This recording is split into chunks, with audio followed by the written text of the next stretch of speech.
Welcome back. So, we were continuing our discussion on orbit, and in the last session we talked about how to raise the orbit using thrusters at apogee and perigee, and if it is not launched from the equator location, then how to correct that inclination and reach to geostationary orbit.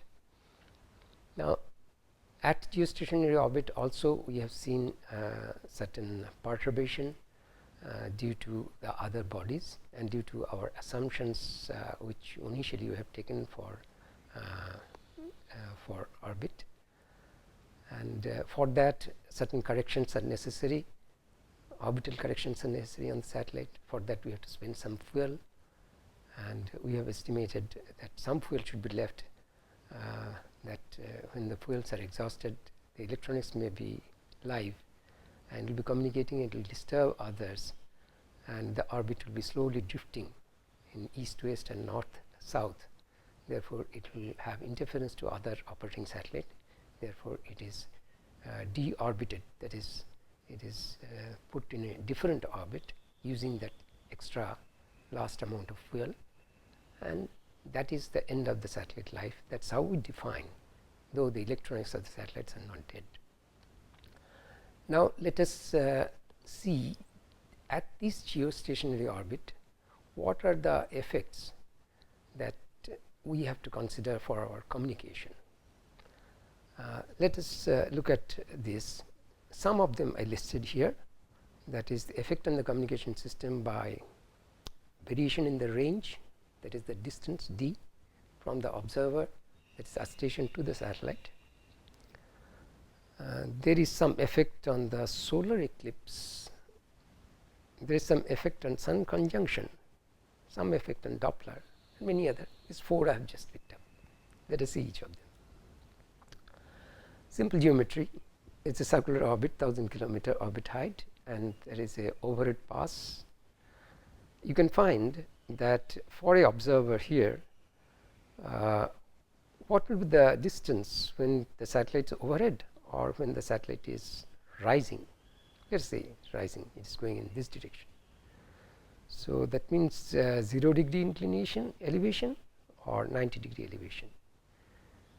If it is 1000 kilometer orbit height, and assume Earth as a sphere, and as we were talking about 6378 kilometer as the Earth spherical radius, you can calculate what will be the distance. The other thing is solar eclipse, that is Earth's shadow on the satellite, that will reduce the satellite power generation, and during that period the battery on board has to be used to supply all the power to the electronic circuit which are on board. Let us look at it. Look at this geometry, that is assume that this is Earth, and though Earth is rotating around the sun, and this is the orbital plane which is equatorial plane, and satellite is here. So, we have seen that it makes 23 degree angle with the Earth orbiting plane on the around the sun. If we can draw it differently, you can see that as if sun is apparently moving north and south over the year. So, when it is going to the extreme north is one summer solstice, when extreme south winter solstice, and when it is on the equator same plane is called equinox. You can see for northern hemisphere these are the summer period, this is the winter period when sun goes south. But then the Earth's shadow also will be moving over the period, that is year. As sun goes top, the Earth's shadow will be towards this plane which is away from the orbital plane. So, therefore, Earth shadow will not fall in the satellite. When the Earth shadow will fall on the satellite? When it is near equinox.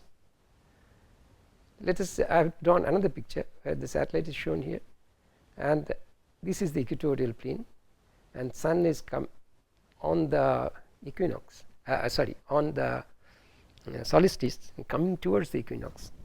At some point of the year, some day of the year, the shadow of the earth will start falling on the satellite, and that will happen sometimes in the night, isn't it? That is, this side, those who are communicating with the satellite, for them this is the night, and then sun is further going down and down. So every day towards the night, the satellite will be shadowed by earth for some period of time.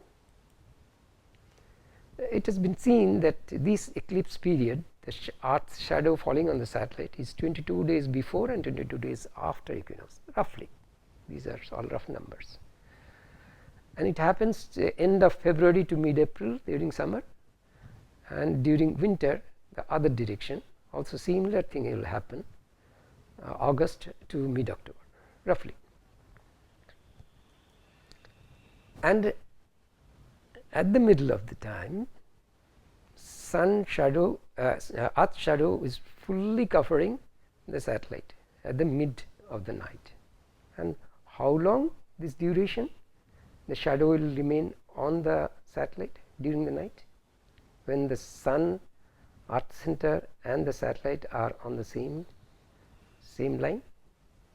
We have seen the other session, the calculation, that is satellite to earth, this angle, visibility angle, was 17.4 degree.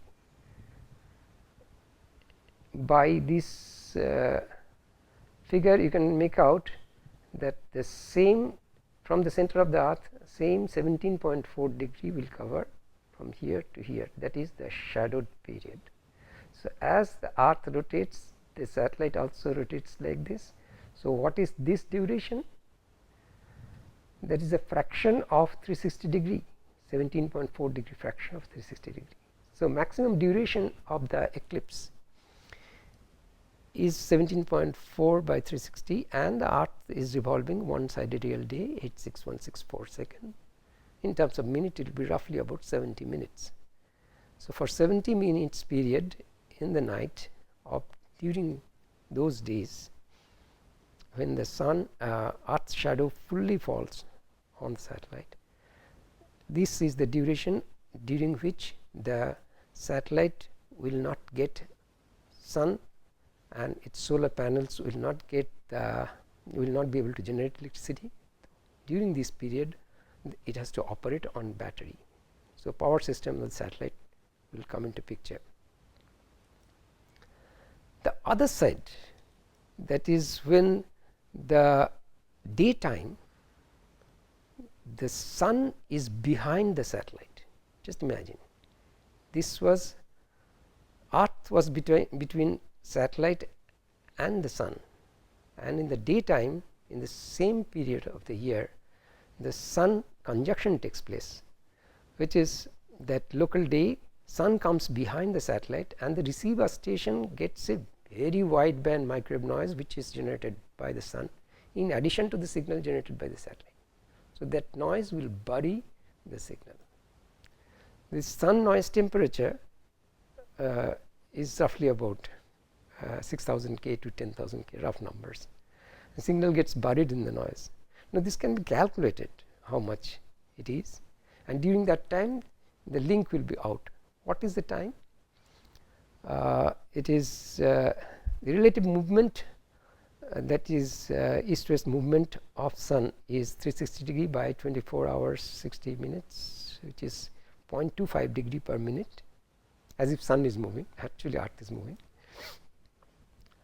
And if the satellite earth station antenna beam width is theta, so sun will remain within the antenna beam for the duration theta by 0.25 degree per minute, that is 4 theta minute.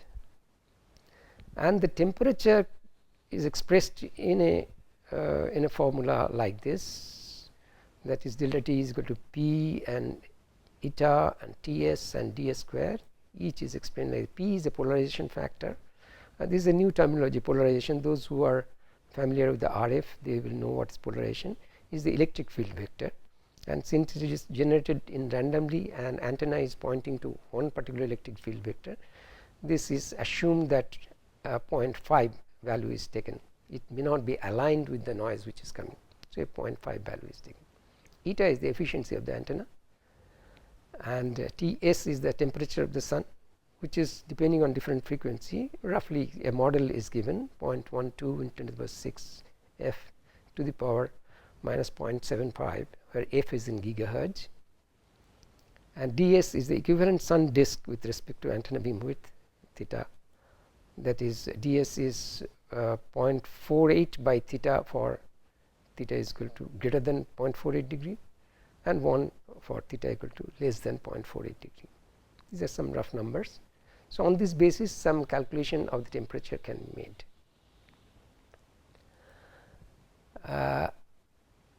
There is another phenomena which is called the frequency or Doppler shift, that is due to transmitter velocity component towards the receiver. All of us know that is the difference of the frequency, that is transmit frequency, and the actually the change in frequency, that is delta f, by the transmit frequency is the velocity towards the receiver, transmitter velocity towards the receiver by the velocity of light, and you can put it in terms of lambda also, that is the delta f is Vt Ft by c or Bt by lambda. Now, this Doppler shift is for GSO, it is negligible. For low Earth orbit satellite, a frequency tracking receiver is needed to mitigate this Doppler shift. So, with very briefly speaking, we have seen that there is for different orbital effect on communication system can be listed like this, that is the range variation which will affect the time. It is important in the communication system when we talk about the multiple access, particularly time division multiple access, that is many people are trying to access the satellite resource, and each person, so that they should not interfere with each other, allotted different times, and that means their signal should reach the satellite at the allotted time. Now, as the distance from the transmitting stations to the satellite varies, the signal will reach, may not be able to reach in the allotted time. So, that adjustment is very, very important. Also, we will see much later that this physical variation of the time can create the delay in the reception of the signal, and whether signal is received correctly or not will be seen by the acknowledgement of the signal from the receiver. And as this delay varies, there is a technique called retransmission on positive acknowledgement, on non-reception of positive acknowledgement. So, that retransmission time varies. We will see in the satellite channel effect on higher layer, that is on TCP layer, this range variation can create a major problem. We'll do the calculations later. So, you see the range variation to the affected, which is affecting as a time, is in terms of TDMA and higher layer effect that will come. The other one is a solar eclipse. We have seen that Earth's shadow falls on the satellite, so the power generation is reduced, it is not only the power generation, the thermal imbalance also takes place. When the satellite is, one side is exposed to the sun, that side is having some temperature, other side is having much lower temperature. The temperature gradient is different. When the shadow falls, the temperature also changes. So there are double effect. One is the battery has to take over during that time, and second is the thermal imbalance. The solar eclipse creates a problem, and of course initial days satellites which were not able to carry highly efficient and large amount of battery, many of the amplifiers used to be switched off. Fortunately, this happens during the midnight time, around midnight time. Earlier days television and many other communication were not taken at the local midnight time, but nowadays is all 24-hour service. So therefore this is very important, and larger size of battery are launched along with the satellite to take care about the solar eclipse. The opposite effect is in the same time of the year, the daytime, noon time, the noise falls on the receiver if it is in line with the satellite and sun. Noontime, it depends on the time period, and again people have tried a different sizing of the antenna, because it depends on the beam width of the antenna. If it's a large station, beam width is smaller, we have seen that effect will be more. It can be calculated using that formula what I have shown you, that with a different beam width of the antenna, how the noise varies for a particular frequency range. Then of course the Doppler, that for geostationary satellite, the Doppler effect is much less, though we have seen that for station keeping, within the station keeping box, the satellite moves here and there, and for very high bit rate communication, where the bit duration is less than microsecond, let us say 100 megabits per second or 120, 150 megabits per second when it's being communicated, the bit duration is very small. So therefore that drift of the satellite, that has some effect on synchronization. So that is in GSO, though it is not much affecting, because very few communications takes place at a very high bit rate. But for low Earth orbit satellite, this is important because the Doppler has some effect. Of course, it depends on the frequency. You should be able to do some calculation on based on different frequency and different orbital height of that. In the textbooks, like in the Pratt, some calculations are given there. So these are very briefly some of the orbital effect on the communication system. So till now, let us recollect what are the things we have seen.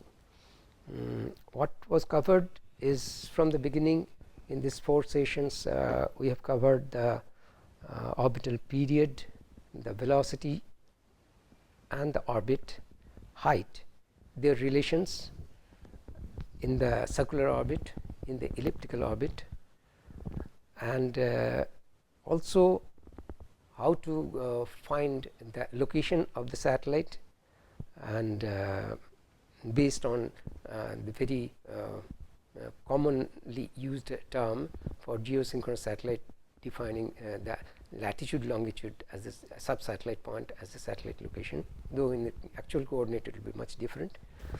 The visibility of the satellite from the Earth station is calculated, and we have seen that how to calculate that elevation and azimuth angle, and also we have seen how to calculate the distance from the Earth station to the satellite, which is very important to us. We have also seen that how this geostationary orbit is achieved. by initially putting into parking orbit, and by giving different thrust to put from parking orbit to geosynchronous transfer orbit, and then from geosynchronous transfer orbit to the geosynchronous transfer orbit, which is elliptical orbit, to the geostationary or geosynchronous orbit, which is a circular orbit. So these incremental velocities we have done with a rough, some rough calculation. And then also we have seen that as geostationary orbit is supposed to be zero inclination with orbital plane with the equatorial plane, and in real life may not be able to launch from the equatorial plane. The launch sites are at though they are near equator, they are away from the equator.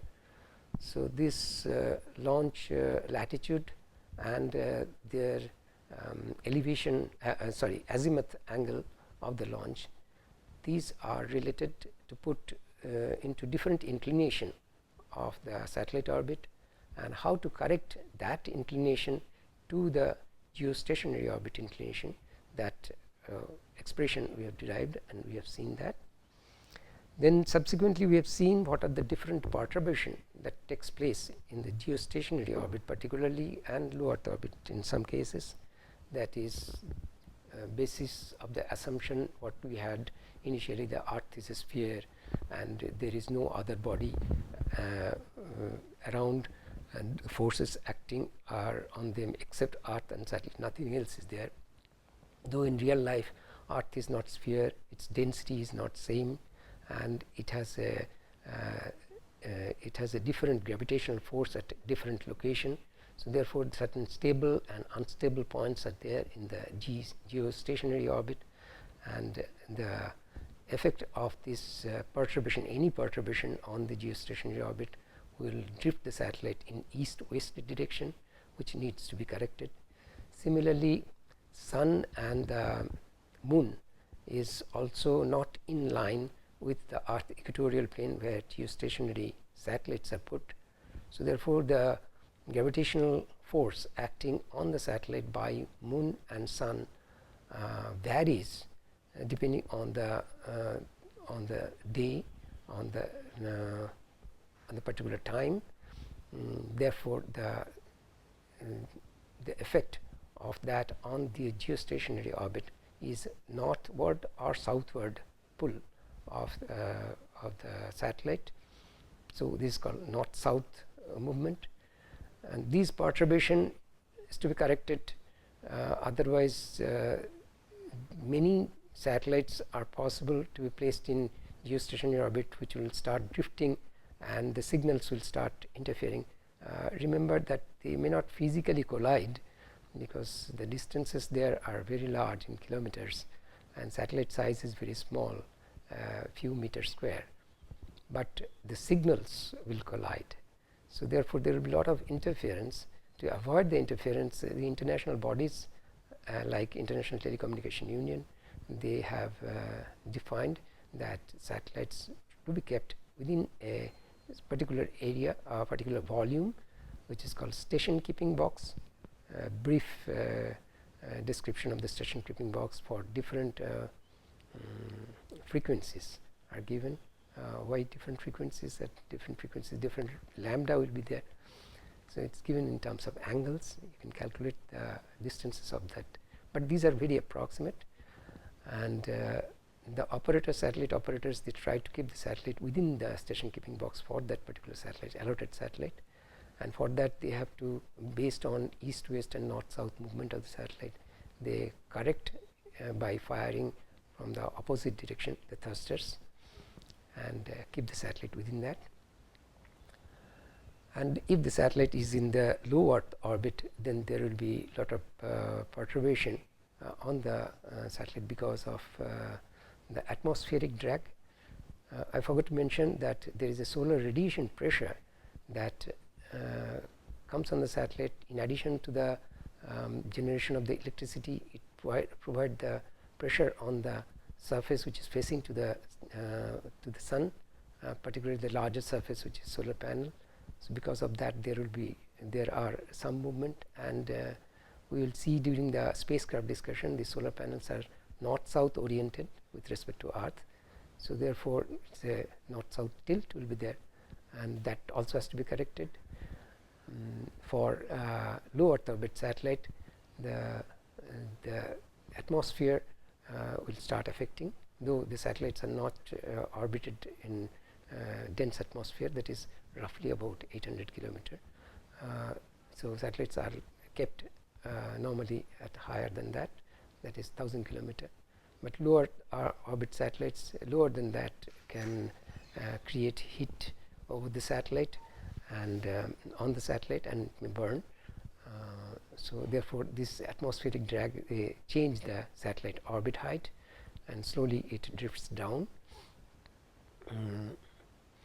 In addition to that, that movement of the satellite, we have seen that there are many communication effect on the communication system on the satellite. One of them is delay, depending on the position of the satellite. For geostationary satellite, delay will be same for a fixed station. For low Earth orbit satellite, it will be varying, and for mobile station, of course, the delay will be varying for both the cases. And then there is this power generation problem when the shadow of the Earth comes on the satellite. Then there is a noise problem when the sun is behind the satellite. This happens in a particular time of the year.